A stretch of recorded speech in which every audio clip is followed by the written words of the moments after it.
It's an appalling political lie. He very clearly was there holding a wreath. Jewish people in the UK look at this and we think this man could be the Prime Minister of the United Kingdom.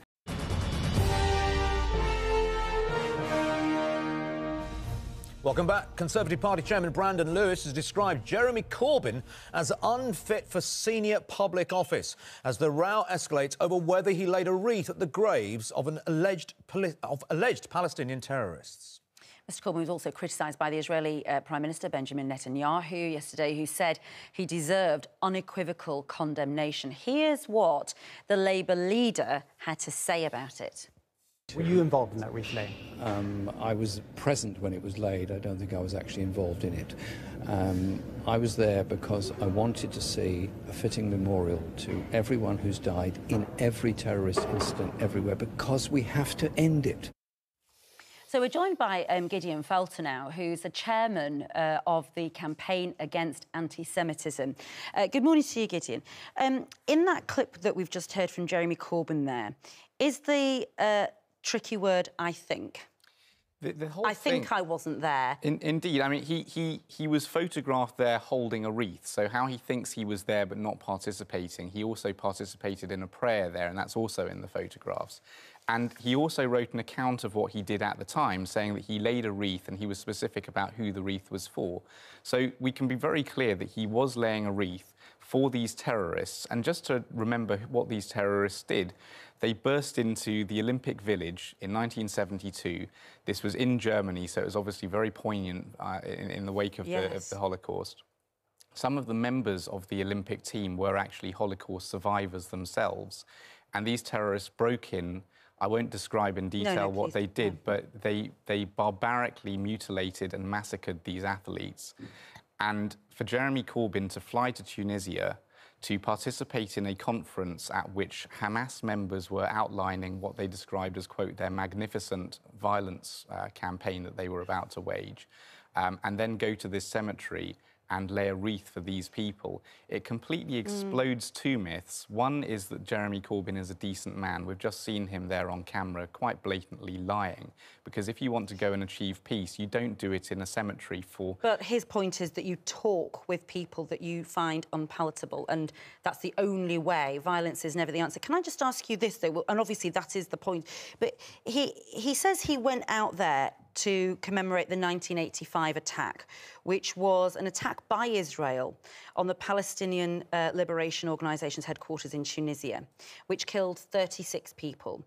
And it was an action that was condemned at the time unanimously by the Security Council of the United Nations.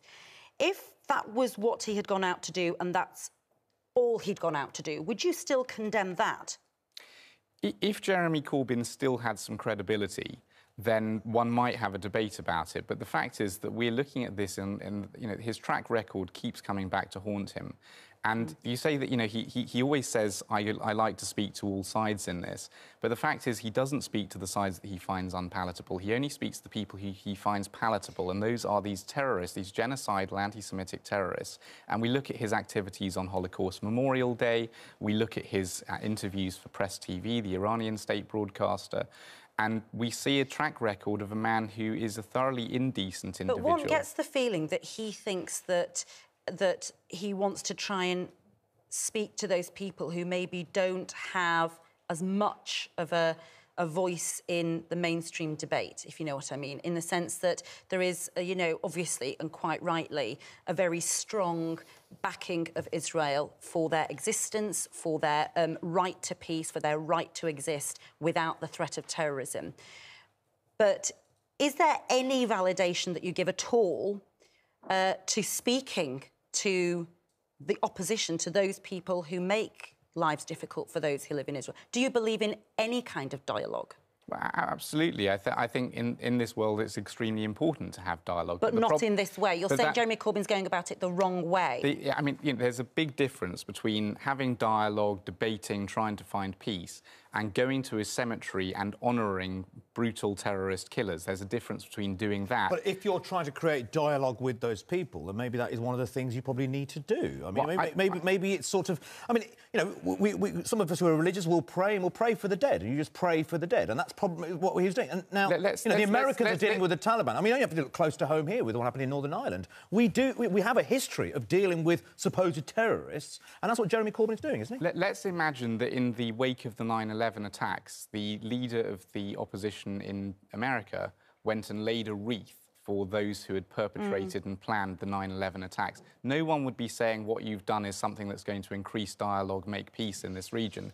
Instead, what they would be saying is you are an utterly despicable person who has been praising terrorists and honouring terrorists. And do you think that, you know, what's happened with one of his own Jewish MPs, Margaret Hodge, the fact that they won't, his council, the National Council of the Labour Party, won't accept all the descriptions of what anti-Semitism means, which virtually every other national, international organisation agrees to. They simply won't.